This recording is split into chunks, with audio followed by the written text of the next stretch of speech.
आपके सामने बोर्ड पर दिया हुआ है। क्वेश्चन है 3.2 3.2 क्वेश्चन नंबर 3 का क्वेश्चन नंबर दूसरा, क्वेश्चन नंबर 3 का दूसरा क्वेश्चन है ये।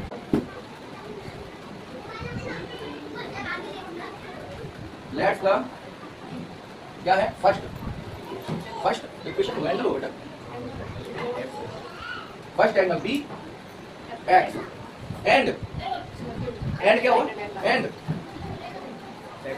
Second angle be Y. आपको यहाँ पर लिखना ही होगा, यहाँ पर लिखा है प्रश्नानुसार। पहले ध्यान रखिए उसने क्या बोला, प्रतिस्थापन विधि से सॉल्व करने पर। तो क्या करेंगे, या यूज कर लो या सॉल्व कर लो, solve by substitution method, solve by substitution method, प्रतिस्थापन विधि से हल करने पर। जो 3.2 ये नहीं 3.3 है, एक्सरसाइज 2 है ना, कंफर्म है।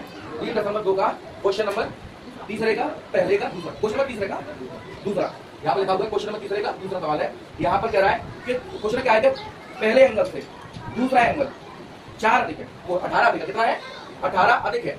यहाँ पर पहला एंगल हो गया जो कि मैंने यहाँ पर पहले बता दिया, पहला एंगल x है और दूसरा एंगल क्या है मेरा y है, और 18 अधिक है। मैंने कल एक बार फिर आपको दोहराया था कि जब मैं अधिक की बात करूं तो प्लस होता है, अगर गुणा की बात करूं तो टाइम होता है। टाइम मतलब 3 टाइम 2 टाइम, यानी 2 गुनी 3 गुनी 4 गुनी, तो उसमें मल्टीप्लाई होगा। समझ में आ गया, समझ में आया ना। गुनी का मतलब क्या होता है मल्टीप्लाई, और अधिक का मतलब होता है प्लस। सुना आपने, तो यहाँ पर अधिक लिख दिया तो प्लस लिख दिया, और ये मेरी पहली इक्वेशन हो गई। यहाँ पर कह रहा है प्रश्नानुसार, तो यहाँ पर कह रहा है x + y = 180 डिग्री।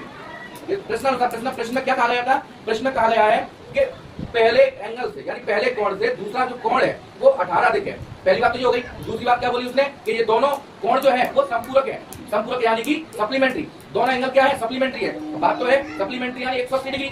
सप्लीमेंट्री का मतलब होता है, तो मैंने एक्स प्लस दोनों लिख दिए हैं और दोनों ही क्या कर दिए हैं, दोनों ही 180 डिग्री क्या कर दिए, 180 डिग्री कर दिया, यानी दोनों को मिलाकर 180 डिग्री हुआ है। दोनों को मिलाकर क्या हुआ है, 180 हुआ है। ये चीज बता रहा है। अगर यहाँ पर 99 आ गया, एक एंगल में 99 का है, तो दूसरा एंगल कितने का है मेरा, 81 का, और दोनों को जब मिलाऊंगा तो एक कोण संपूरक बन रहा है। क्या बन रहा है, अब मैं चित्र के द्वारा समझाऊंगा, पहले मैं समझा दूं फिर चित्र के द्वारा समझाऊंगा कैसे।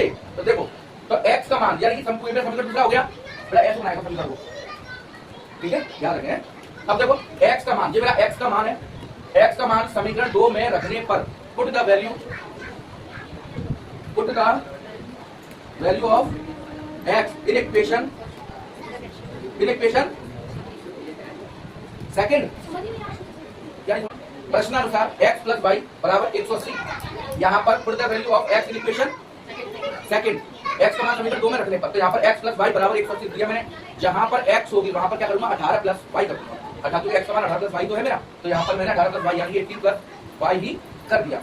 यहाँ पर अब y और y यहाँ पर दोनों प्लस में है, तो क्या होगा, y और y प्लस में हो जाएगा, तो तब क्या आएगा मेरा,